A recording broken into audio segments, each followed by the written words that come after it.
अस्सलाम वालेकुम। मेरा नाम है अब्दुल वासिक खान और आप देख रहे हैं मेरा ऑफिशियल यूट्यूब चैनल।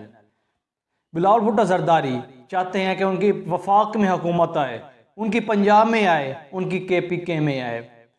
सिंध हुकूमत में वो पिछले 15 साल से मौजूद है, लेकिन सिंध का इतना बुरा हाल है कि अगर मैं आपके सामने तमाम रिपोर्ट रखूं और सिंध के हालात बताऊं तो शायद आपको रात को नींद ना आए।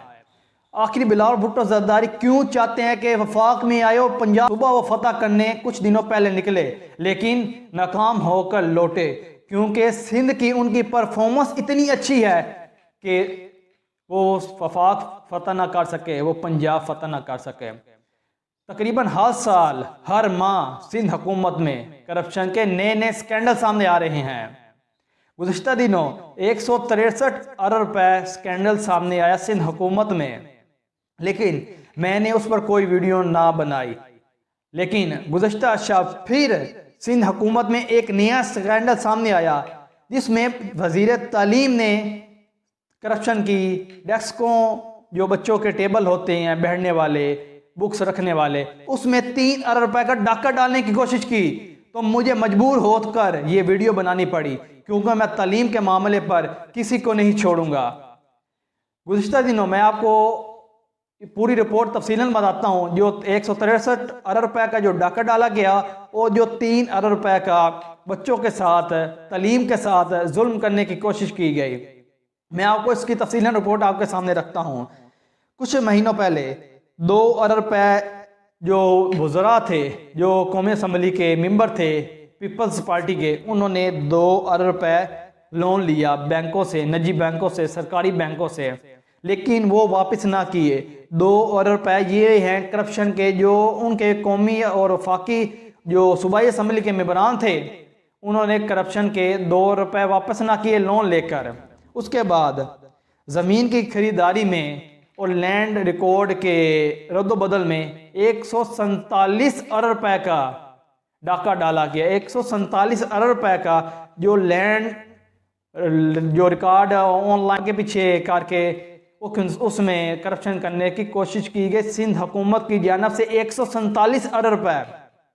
उसके बाद फिर आ जाए 13 अरब रुपए, वो जो कागजात में ऊपर नीचे किया गया, मुख्तलिफ एडवर्टाइजमेंट के लिए दिए गए। अगर मैं आपको करप्शन की ताज़ा मिसाल बताऊं, समा के साथ सिंध हुकूमत ने हाथ कर दिया।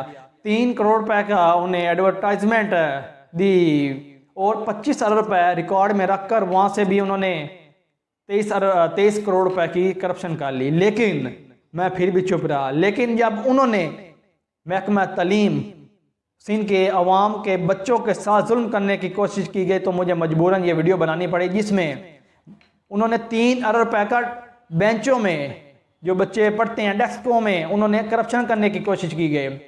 अगर मैं आपको इसकी तफसीलात इस तरह यूँ बताऊं कि सिंध हुकूमत में जो नया स्कैंडल है उसके मुताबिक 29,000 का फीड डेस्क खरीदा गया।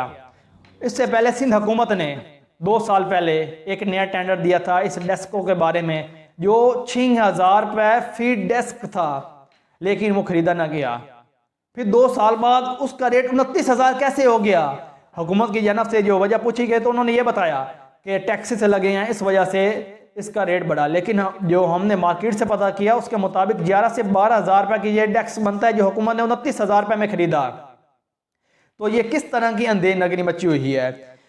हुकूमत ने पिछले 10 साल से हर साल 5 अरब रुपये ये तालीम के जो डेस्कों और बच्चों के टेबल्स के लिए रखे गए, लेकिन 10 साल से मंसूबे पर अमल दरामद ना करवाएगा। पिछले 10 साल से कोई भी मंसूबा कामयाब ना हुआ तो कोई टेंडर जारी ना हुआ। टेंडर जारी हुआ लेकिन खरीदे ना गए।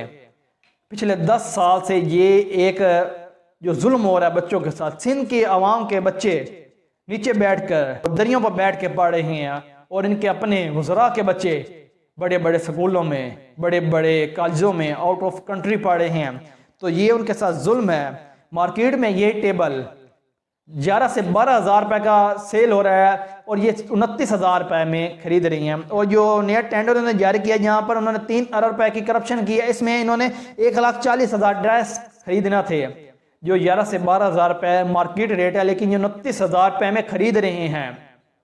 तो ये उनकी दे नगरी। और बिलावल भुट्टो जरदारी पंजाब फतह करने निकले थे, अगर वो काश वो सिंध के हालात देख लेते तो कुछ हो जाता, लेकिन जो हालात 2013 में उन्होंने इलेक्शन के किए, 2018 में उनका हाल हुआ, तो उससे कुछ खौफ खा लेते। ये उनकी करप्शन के हालात है, दिन ब दिन नए नए स्कैंडल आ रहे हैं सामने करप्शन के पीपल्स पार्टी के सिंध हुकूमत में। दूसरी आपको अहम रिपोर्ट देनी थी चेयरमैन नैब के हवाले से। चेयरमैन नैब जिससे रिटायर्ड जावेद इकबाल 8 अक्टूबर को रिटायर हो रही हैं अपनी 4 साल मुद्दत पूरी करके। तो हुकूमत ने उन पर बहुत ज़्यादा एतबार करती है कि उनके अपोजिशन को चेयरमैन नैब जिससे रिटायर्ड जावेद इकबाल दीवार के साथ लगाए बैठे हैं, उन पर बहुत सारे केसेस बनाए गए हैं और हुकूमत को बहुत ज़्यादा रिलीफ दिया गया है जो आप सबके सामने है। तो इसी बिना पर वफाक ये चाहती है कि जावेद इकबाल को 4 साल मज़ीद एक्सटेंशन दी जाए ताकि वो मज़ीद अपना काम कर सके। लेकिन 99 जो कानून है जो पास हुआ था उसके शिक B6 के तहत चेयरमैन नैब 4 साल की मुद्दत के लिए सेलेक्ट किया जाता है बगैर किसी एक्सटेंशन के, मतलब उसकी मुद्दत में तोसी नहीं की जा सकती, ये 99 सेक्शन B6 के मुताबिक।